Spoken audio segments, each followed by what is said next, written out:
कर्नाटक सरकार की तरफ से कावेरी सॉफ्टवेयर के जरिए लागू पेपरलेस प्रॉपर्टी रजिस्ट्रेशन का विरोध बढ़ता जा रहा है। डॉक्यूमेंट राइटर्स ट्रस्ट के जिला अध्यक्ष शांताराज पोला ने इसे आम लोगों और कर्मचारियों के लिए परेशानी भरा बताते हुए निर्णय वापस लेने की मांग की। उन्होंने कहा कि पूरी तरह डिजिटल व्यवस्था से प्रॉपर्टी लेन देन की पारदर्शिता प्रभावित होगी और डिजी लॉकर में सीमित दस्तावेजों के कारण खरीदारों को दिक्कत हो सकती है। साथ ही इससे हजारों डॉक्यूमेंट राइटर्स के रोजगार पर भी असर पड़ेगा, जिसके बाद उन्होंने चेतावनी दी कि अगर मांगे नहीं मानी गई तो राज्य भर में आंदोलन किया जाएगा। ಬೆಂಗಳೂರಿನಾಗ ನಮ್ಮದು ಎಲ್ಲ ನಮ್ಮ ಕರ್ನಾಟಕ ರಾಜ್ಯದವರೆಲ್ಲ ಇವತ್ತು ಪ್ರೆಸ್ ಮೀಟ್ ಮಾಡಂತಾರೆ ಸರ್. ಈಗ ನಾವು ಒಂದು 4-5 ದಿವಸನಾಗ ನಾವು ಇದ್ರ ಬಗ್ಗೆ ನಾವು ತೀರ್ಮಾನ ತೊಗೋದು ಮಾಡಿವಿ ಸರ್. ಏನು ಇದು ಮಾಡ್ಯಾರ ಸರ್, ಫೇಸ್ಲೆಸ್ ಏನು ಮಾಡ್ಯಾರಲ್ಲ, ಈಗ ಕಾವೇರಿ 3 ಅದರೊಳಗೆ ಸ್ವಲ್ಪ ತಾಂತ್ರಿಕ ದೋಷಗಳದಾವೆ, ಅವನ್ನೆಲ್ಲ ಇವರು ಗೌರ್ಮೆಂಟ್ದವರು ಸರಿಪಡಿಸ್ಬೇಕು. ಈಗ ಏನಾಗೈತಿ, ಅವ್ರು ಫೇಸ್ಲೆಸ್ ಮಾಡ್ಯಾರ ಒಪ್ಪುತ್ತೀನಿ, ನಾವು ಚಲೋ ಮಾಡಿದ್ರೆ ಒಪ್ಪುತ್ತೀನಿ. ಆದರೆ ಏನಾಗೈತಿ, ಕಸ್ಟಮರ್ಗಳಿಗೆ ಏನು ಇದೈತಲ್ಲ, ನಿನ್ನೆ ಏನು ಡಾಕ್ಯುಮೆಂಟ್ ಏನು ಆಗಿದೆಯಲ್ಲ ಅಲ್ಲಿ ಇದರಲ್ಲಿ ಚಾಮರಾಜನಗರಲ್ಲಿ, ಆದರೆ ಅವ್ರದ್ದು ಸಿಗ್ನೇಚರ್ ಎಲ್ಲ ಏನಿಲ್ಲ. ಯಾಕಂದರೆ ಡಿಜಿಟಲ್ ಹೊಂಟಿದ್ದಾರೆ. ಇದಕ್ಕಾದ್ರೆ ಇದು ಜನ ಭಾಳ ಕೋಟಿಗಟ್ಟಲೆ ವ್ಯವಹಾರ ಮಾಡಿ ಆಸ್ತಿ ತೊಗೊಂಡಿರ್ತಾರೆ.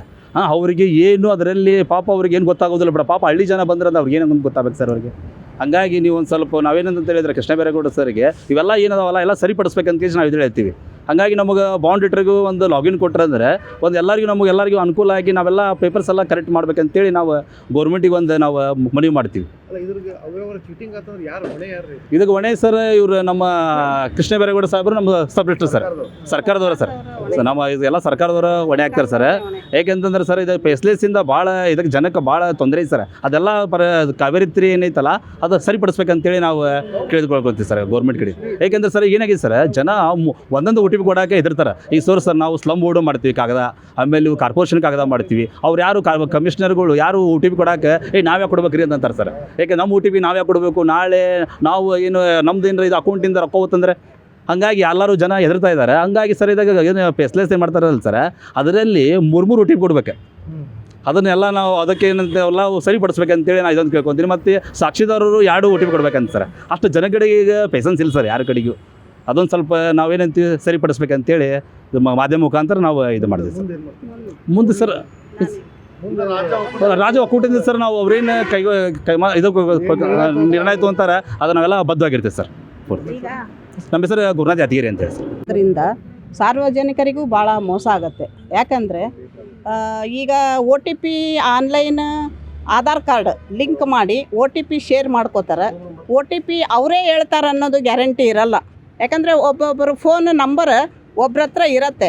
ಆ ನಂಬರ್ OTP ಆ ಫೋನ್ ನಂಬರಿಗೆ ಆಧಾರ್ ಕಾರ್ಡ್ ಲಿಂಕ್ ಮಾಡಿರ್ತಾರೆ, ಓಕೆ. ಆದರೆ ಆ ಫೋನ್ ನಂಬರ್ ಅವ್ರ ಹತ್ರನೇ ಇರುತ್ತೆ ಅನ್ನೋದು ಏನು ಗ್ಯಾರಂಟಿ? ಅದು ಆ ನಂಬರಿಗೆ ಹೋದವ್ರಿಗೆ OTP ಹೇಳಿಬಿಡ್ತಾರೆ. ನಮಗಿಲ್ಲಿ ಆನ್ಲೈನ್ ಹಾಕಿದರೆ ಅದು ಕನ್ಫರ್ಮ್ ಆಗಿಬಿಡುತ್ತೆ. OTP ಹೇಳಿದ್ರಲ್ಲಪ್ಪ ಶೇರ್ ಮಾಡಿಕೊಂಡ್ರು ಅಂತೇಳಿ ಇಲ್ಲಿ ಆನ್ಲೈನ್ ರೆಡಿ ಮಾಡ್ತೀವಿ. ಅದೇ ಪ್ರಕಾರ ಡಾಕ್ಯುಮೆಂಟ್ ರೆಡಿಯಾಗಿ ಹೋಗ್ಬಿಡುತ್ತೆ, 3rd ಪರ್ಸನಿಗೆ ಹೋಗುತ್ತೆ. ಹೆಚ್ಚಾಗಿ ಇದರಿಂದ ಮೋಸ ಆಗುತ್ತೆ. ಆಮೇಲೆ ಯಾಂಕರ್ಸ್ಗಳು ಈಗ ಎಷ್ಟೋ ಫೋನ್ಗಳು ಬರ್ತಿದ್ದಾವೆ, ಸ್ಯಾಮ್ ಫೋನ್, ಅವು ಫೋನ್, ಅವೆಲ್ಲ ಇದು ಇಲ್ಲಿಗಲ್ ಫೋನ್ಗಳು ಎಷ್ಟೋ ಬರ್ತಿರ್ತಾವೆ. ಅಂಥದ್ರಲ್ಲಿ ಫೋನ್ ನಂಬರ್ ತೊಗೊಂಡು OTP ಕೇಳಿ ಅದು ಆನ್ಲೈನ್ ಮುಖಾಂತರ ಕಾಗದ ಮಾಡೋದು. ಈಗ ಒಂದು ಉದಾಹರಣೆ, ಮ್ಯಾರೇಜ್ಗಳೇ ಎಷ್ಟೋ ಮೋಸ ಆಗಿದ್ದಾವೆ. ಈಗಾಗಲೇ ಮ್ಯಾರೇಜ್ ಹೊರಗಡೆ ಬಿಟ್ಟಿದ್ದಾರೆ ಆನ್ಲೈನ್ದಲ್ಲಿ, ಅದರಿಂದನೂ ಮೋಸನೂ ಆಗಿದ್ದಾವೆ. OTP ಶೇರ್ ಮಾಡಿ ಹುಡುಗ ಹುಡುಗಿನ ಮ್ಯಾರೇಜ್ ಮಾಡಿ ನಂದು ಮ್ಯಾರೇಜ್ ಆಗೈತೆ ನೋಡು, ನನ್ನ ಜೊತೆಗೆ ನಿನ್ನ ಮದುವೆ ಆಗಿದೆ ನೋಡು ಅಂತೇಳಿ ಸರ್ಟಿಫಿಕೇಟ್ ತೊಗೊಂಡು, ಅಯ್ಯೋ ನಾನು ಕೊಟ್ಟೇ ಇಲ್ಲಲ್ಲ ನಿನ್ನ ಸರ್ಟಿಫಿಕೇಟ್, ನಾನು ಸಬ್ ರಿಜಿಸ್ಟ್ರ್ ಆಫೀಸ್ಗೆ ಹೋಗಿಲ್ಲ, ಹೆಂಗಾಯಿತು ಅಂತ ಹುಡುಗಿ ಕೇಳಿ ಇವತ್ತಿಗಾದ್ರೂ ಅವರು ಇದು ಸಬ್ ರಿಜಿಸ್ಟ್ರ್ ಆಫೀಸ್ನಲ್ಲಿ ಬಂದೈತೆ ಡಾಕ್ಯುಮೆಂಟ್, ನಾನೇನು ಮಾಡಲಿ, ನಾನು ಫೈನಲ್ ಮಾಡಿ ಓಕೆ ಮಾಡಿ SR ಕಳಿಸ್ಬಿಟ್ಟಿರ್ತಾರೆ.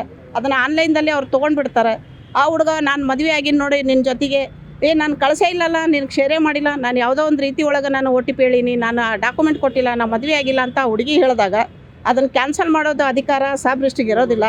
ಅದನ್ನು ತೊಗೊಂಡೋಗಿ ಕೋರ್ಟ್ಗೆ ಹೋಗ್ಬೇಕಾಗತ್ತೆ, ಹುಡುಗಿ ಜೀವನ ಹಾಳಾಗತ್ತೆ. ಅಂಥದ್ರಲ್ಲಿ ಒಂದು ಮಕ್ಕಳ ಜೊತೆ ಚಲ್ಲಾಟ ಆಡೋದ್ರಿಂದ ಇದು ಭಾಳ ಅನ್ಯಾಯ ಆಗತ್ತೆ. ಇದು ಯಾವುದು ಪಾರದರ್ಶಕವಾಗಿ ನಾವು ಏನು ಕೆಲಸ ಮಾಡ್ತೀವಲ್ಲ ಅದು ಸರ್ ಹತ್ರ ಬಂದು, ಸಬ್ ರಿಜಿಸ್ಟ್ರ್ ಹತ್ರ ಬಂದು, ರೈಟ್ರ್ ಹತ್ರ ಬಂದು ಒಂದೇನೋ ಎಲ್ಲ ಹೇಳಿದಾಗ ಕೇಳಿದಾಗ ಅದನ್ನು ಪರಿಶೀಲನೆ ಮಾಡಬೇಕ ಹೊರತು ಎಲ್ಲೋ ಕುಂತು OTP ಕೇಳಿ ಶೇರ್ ಮಾಡಿಕೊಂಡು ಅದನ್ನು ಕಾಗದ ರೆಡಿ ಮಾಡೋದ್ರಿಂದ ಇದು ಸಾರ್ವಜನಿಕರಿಗೂ ಮೋಸ, ಇದು ಗೌರ್ಮೆಂಟಿಗೂ ಮೋಸ ಆಗುತ್ತೆ ಭಾಳ. ರುಕ್ಮಿಣಿ ಚಲವಾದಿ ಅಂತ.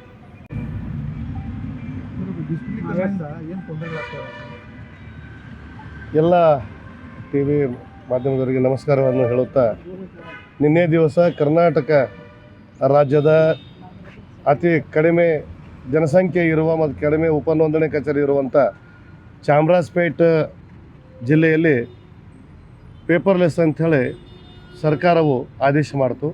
ಸರ್ಕಾರವು ಆದೇಶ ಮಾಡಿದ್ರಿಂದ ಅಲ್ಲಿ ಒಬ್ಬರು ವಕೀಲರು ಡಾಕ್ಯುಮೆಂಟನ್ನು ಪ್ರೆಸೆಂಟ್ ಮಾಡಿದ್ರು ರಿಜಿಸ್ಟ್ರೇಷನ್ಗೆ.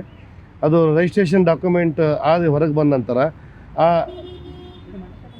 ನೋಂದಾದ ದಸ್ತಾವೇಜಿನಲ್ಲಿ ಕೊಳ್ಳುವವರು ಸಹಿ ಇಲ್ಲ, ಕೊಡುವವರ ಸಹಿ ಇಲ್ಲ, ಸಬ್ ರಿಜಿಸ್ಟ್ರ್ ಸಹಿ ಇಲ್ಲ, ಬರೀ ಡಿಜಿಟಲೀಕರಣ ಸೈನ್ ಅಂತೇಳಿ ಬಂದು ಆಮೇಲೆ ಯಾರು ಸಾಕ್ಷಿ ಆಗ್ತಾರೋ ಅವ್ರದ್ದು ಸಹಿ ಇಲ್ಲ, ಬರೀ ಸಹಿ ಅಂತೇಳಿ ಹೆಸರು ಮಾತ್ರ ಬಂತು. ಹೀಗೆ ಬರೋದರಿಂದ ಮೋಸ ಭಾಳಷ್ಟು ಹೆಚ್ಚು ಆಗುತ್ತದೆ ಹೊರತು ಜನಸಾಮಾನ್ಯರಿಗೆ ಯಾವುದೇ ರೀತಿಯ ಅನುಕೂಲ ಆಗುವುದಿಲ್ಲ.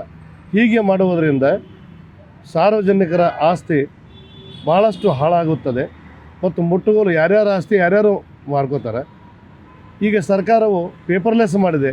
ಇನ್ನೂ ಕೆಲವು ದಿವಸಗಳಲ್ಲಿ ಪೇಪರ್ಲೆಸ್ ಜೊತೆಗೆ ಈಗ ಮನೆಯಲ್ಲಿ ಕೂತು ನೀವು ಕಾಗದ ಮಾಡ್ಬೋದು ಅಂತ ಹೊಸ ಕಾನೂನು ಜಾರಿಗೆ ಬರ್ತಾ ಇದೆ. ಹಾಗೆ ಬರೋದ್ರಿಂದ ಯಾವ ಆಸ್ತಿ ಯಾರು ಕೊಟ್ಟರು ಯಾರು ತೊಗೊಂಡ್ರು ಯಾವುದೂ ಅದರಲ್ಲಿ ಅರ್ಥ ಇರುವುದಿಲ್ಲ. ಅದರಿಂದ ನಾವು ಸರ್ಕಾರಕ್ಕೆ ವಿನಂತಿ ಮಾಡ್ಕೊಳ್ತಾ ಇದ್ದೇವೆ. ಈಗಾಗಲೇ ಮಧ್ಯಪ್ರದೇಶದಲ್ಲಿ ಎರಡಕ್ಕೂ ಆಪ್ಷನ್ ಇಟ್ಟಿದ್ದಾರೆ.